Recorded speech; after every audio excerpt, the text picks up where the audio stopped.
Hey, welcome to Studio 71. Well, I'm glad to be here. Thanks for having me. Please introduce yourself for the crowd. Well, I'm Tom Lambert. I'm the Chief Executive Officer for Houston Metro, and let me just say we're excited to have the APTA annual meeting and expo in Houston this year. We look forward to serving the folks that are coming to the annual meeting and the exposition, and really having an opportunity to showcase the system and also showcasing our community. So we're excited to have everybody here. You got a great city. In fact, my son lives here in Houston, so this is good.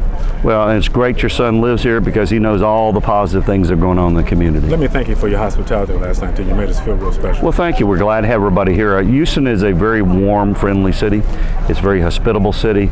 It's a city that's got great restaurants, as you know. Oh, yeah. It's a city that's got great arts and museum and entertainment, parks. It's just a wonderful place to live in. And it's also very fortunate that we're seeing an economic boost in our city today. So timing is good, right? Timing's good. I know that you and our good friend Shirley DeLibero go way back. Yes. Talk to me about Shirley. Well, Shirley was my boss. She was your boss? She was my boss. I worked for Shirley when we built the rail system here in Houston. She came in and really focused on building the Main Street line. Had a very strong mission to make sure that line was operational and was quality and was safe, clean, reliable, dependable, to make sure that people had a choice opportunity in what they were choosing and what mode of transportation. So that was a great foundation that's now allowed us to extend that Main Street line to a north line we opened up last December 2013. How far is that line? How far is it? It's about 5.6 miles. The original line was 7.5 miles. We added about another 5.6 miles, and we're expanding to 2 more lines that will be opening by April of 2015. So Shirley did a great job in bringing the Main Street line here.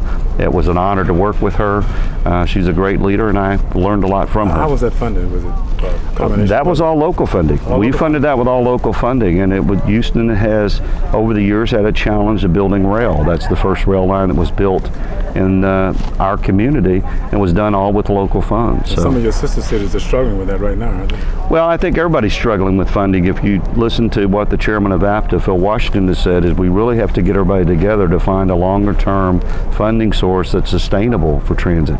We've got to invest in infrastructure throughout this country.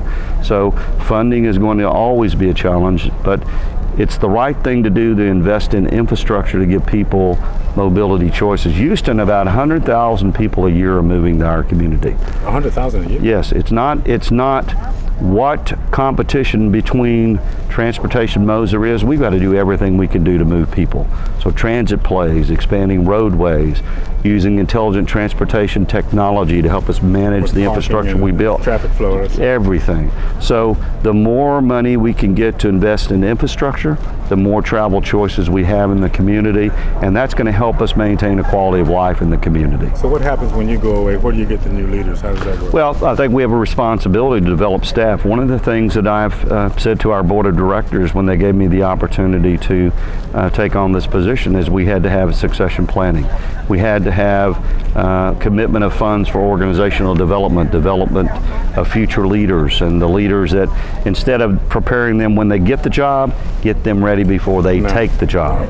So we're making a lot of investment in that. We're making a lot of investment making sure that we've got people that can step in to move in any position, but that's going to continue to be a continuous process going forward. All kinds of skills. Oh yeah, the great thing about transit is you have to have every professional discipline there is to run a transit agency.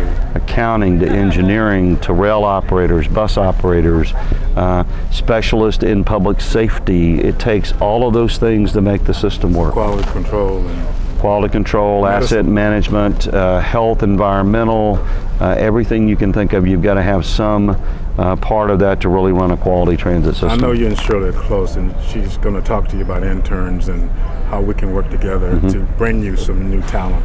Are you on board with working with us and trying to bring it in? Interns are great. We've had a long-standing intern program at Metro. We're open to work with others on the interns because it's a great opportunity. Looking at it from the CEO perspective, you have an opportunity to work with someone that you might want to hire. Right. So you get an opportunity to see what skill sets they. That's exactly right. And then it's also an opportunity where you get people coming in, you see their commitment, you see the focus they want to have. It's a great hiring potential and gives you a really first cut look at people.